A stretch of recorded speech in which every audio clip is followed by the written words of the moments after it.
Good evening, ladies and gentlemen. FPL is back for the 25-26 season, and with that, I've got my first draft using the official prices. If you do enjoy the video, don't forget to like and subscribe, and without further ado, let the games begin.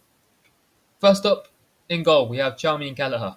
Kelleher was second choice at Liverpool for the most part, only really playing when Alisson was injured, because of course, it's hard to get game time when you're behind the greatest goalkeeper in the league at that point. However, now it's a fresh start for him. Playing in a Brentford team that, yes, is Frankless, is Mbeumolas, and is nor godless, was still a team that is Premier League quality. Now, if we look at his stats at Liverpool last season, he played 10 games, obviously, when Alisson was injured, but he did pick up 4 clean sheets in that time, so there is definitely potential. And at the 4.5 bracket, it's really only him or Jose Sarr, because I don't really fancy spending too much on a goalkeeper. I think their ceilings are quite low compared to each other. So I'm going to go with Keller at the moment. That could change to Jose Sarr. But that's my goalkeeper done. Let's move on to the defence. Moving on to defence, we'll start with the uncertain pick because this player could be Gabriel, but I've gone with Ryan Aït-Nouri for 6 million of Man City. Signed by Pep to play the left back role or left wing back / left mid out of possession. Aït-Nouri can be a huge upside pick. Obviously, he had the most goals or assists out of any defender last season, 4 goals and 7 assists to be exact. He's playing his old team Wolves in the first game, so I feel like he should be starting there.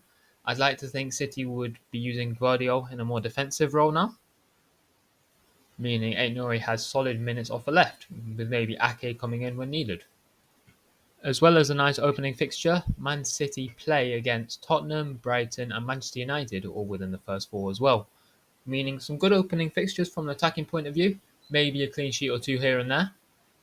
Moving on, we have Daniel Munoz, 5.5 million, who I think is actually maybe a tad underpriced, as I think 5.5 is a nice price for him, a nice price to have him in. Yes, the fixtures on there, the fixtures are quite poor, notably Chelsea, Club World Cup winners in game week 1. He's a very attacking player in the system of Crystal Palace, getting 4 goals and 6 assists last season, just 1 less than Aït-Nouri. And quite significantly, will get 14 points thanks to FPL's new defensive action system, giving points for CBITs, or clearances, blocks, interceptions, and tackles, to be specific. I will refer to it as CBIT in the future, so just so you know. Munoz getting an additional 14 points of this change, giving the 10 threshold for 2 points, reaching that twice. 7 times, not twice. So to summarise Munoz, great defensive actions, great for attacking point of view, just an all-round asset that could shine. And last but not least, Wan-Bissaka. Then thirdly, we do have Wan-Bissaka of West Ham playing Sunderland in game week 1. He does have different long-term fixtures to say the least, but that's why we'll have a 4th and 5th defender that he can rotate with. 2 goals and 6 assists for him last season, and he does make a lot of CBITs as well. Midfielders now. I don't think you really need me to explain why Salah's in this draft. He could have been a million more, and I probably still would have picked him. Palmer as well, getting back onto form, obviously dissimilar to what we saw at the end of last season when he went game upon game without scoring a non-penalty goal. Adding on Palmer's fixtures, it feels like a no-brainer for me in a Chelsea side that is clearly improving. Now this is where it gets interesting. We'll talk about Johnson first of Tottenham. I do want to have a Tottenham attacker, whether that's Johnson or whether that's Solanke, does remain unknown, but I'm leaning towards the safer pick in Johnson. Playing Burnley at home in game week 1, obviously they have City in game week 2. Then a Bournemouth side in game week 3 that are the bare bones in defence, losing Kirkez, Hoyson and maybe Zabarnyi, still unsure. Then they play against West Ham and Brighton in game weeks 4 and 5. Johnson himself obviously scoring in the Europa League final, a final that still pains me to this day, and had a career best goal and assist tally in the league, 11 goals and 6 assists, following on from his season with 5 goals and 12 assists the season prior. Even the season before that, 8 goals and 5 assists, so he is a consistent pick as well. Obviously the game week 1 fixture notably helps, as he can be a player who can grab a goal or 2 at a time. Obviously promoted team as well, there's a lot of uncertainty whether Trafford will still be the goalkeeper at that club. But Johnson, or just a Tottenham attacker in this new Frank setup, does really intrigue me. Next, we'll go with Adingra, the budget pick, 5.5 million. He's a great fifth attacker to have. Showed great signs of form at Brighton. He does actually really pass the eye test as well when he was at Brighton. Only unfortunate thing was he didn't get the minutes. Now, for Sunderland, he will get the minutes because, quite frankly, not the worst fixtures either. West Ham, Burnley as well in game weeks 1 and 2. Getting 2 goals and 3 assists in 12 appearances starts last time. And then 6 goals and 1 assist in 25 starts, where he did come off as a substitute in quite a lot of those games. Again, it is just a budget pick, but I'm naturally confident that if I do end up with a 5.5 midfielder, it will be Adingra.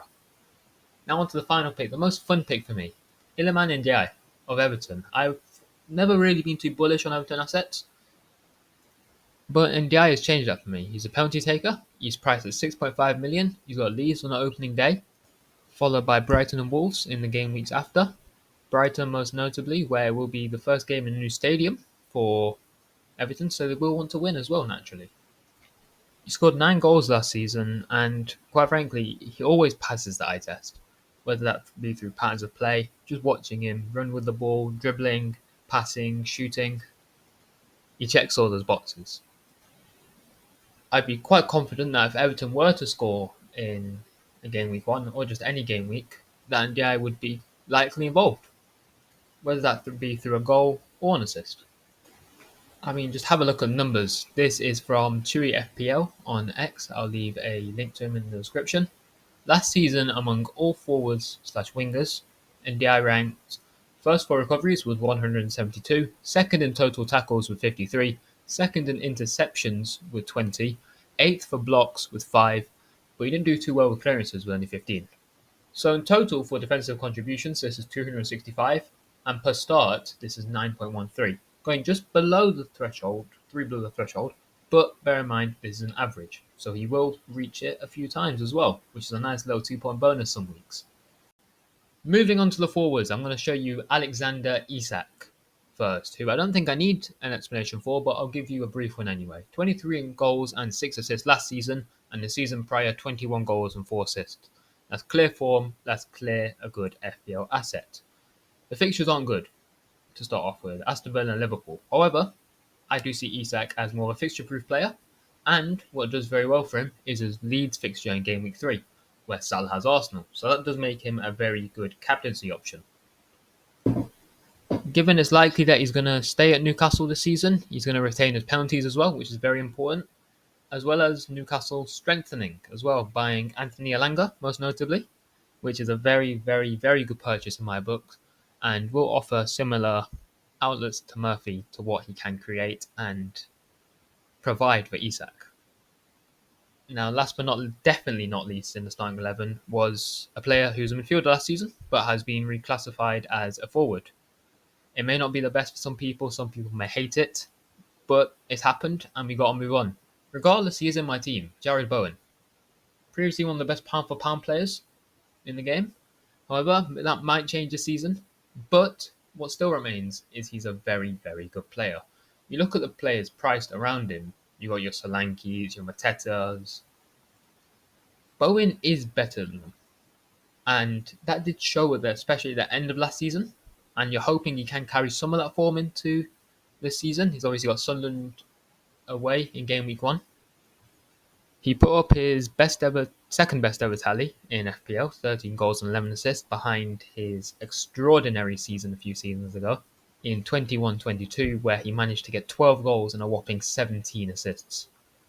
Adding on Bowen again, the new assists metric, which allows deflections, will definitely help him with assists. Being a forward does mean he is going to lose a point when he scores compared to being a midfielder. He's going to lose that clean sheet point. Some bonus traits are going to go. But I think if you compare it to other players at that price point, I still really like Bowen. I still see Bowen as one of my favourites. Adding on, he is a captaincy option in game week 1. If we see enough good things in pre-season, it would tempt me to swift the armband over from Salah to Bowen. However, Salah does remain with it because, well, 1, he's Mohamed Salah. 2, he broke the FPL points record last season. And 3, he always starts off well in game week 1. It's a proven fact. He's done it season after season after season. That is a starting 11, but there's obviously one thing left to talk about. The missing piece, the substitutes. Carl Darlow in net, 4 million, and as it stands, he's Leeds number one. They might sign a new keeper, in which case we'll just move on from him. But in the case that Leeds don't stand a new goalkeeper, I don't mind owning Darlow. Konza in defence, 4.5. He does rotate quite nicely. Obviously, you play Wan-Bissaka in game week 1 and 3, and then you play Konza in game weeks 2, 4, and 5.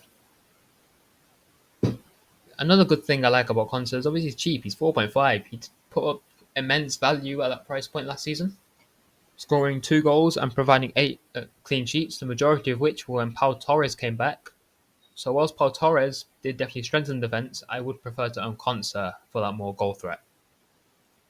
Aaron Hickey next, my 4 million defender, who unfortunately had been sidelined for over 500 days, coming back towards the end of the season last season, but not having the fitness to play. Going into the season, you expect him to have the fitness to play, and again, for Brentford team, might cause a bit of an issue with Kelleher, but I don't expect Hickey to be starting week in, week out. You can provide a good fixture here and there where Konsa and Wan-Bissaka don't. And he does have some attacking threat. He did get 3 assists in his last full season at Brentford before obviously the injuries.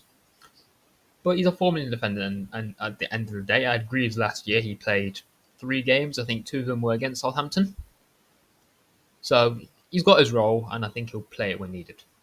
Last but not least is the 4.5 million forward who we've got. I've opted to pay a 3.52. That is meaning to get the best squad on the pitch, I've had to settle for less quality off the pitch.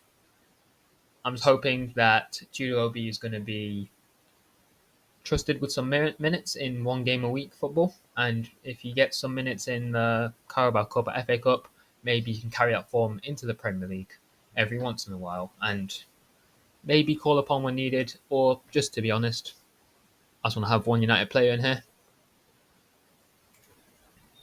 But anyway, that is my team, and if you do like it, say we like about it. If you don't like it, I'm more than happy to discuss in the comments. If you have any dilemmas with your team, drop them down below. I'm more than happy to help.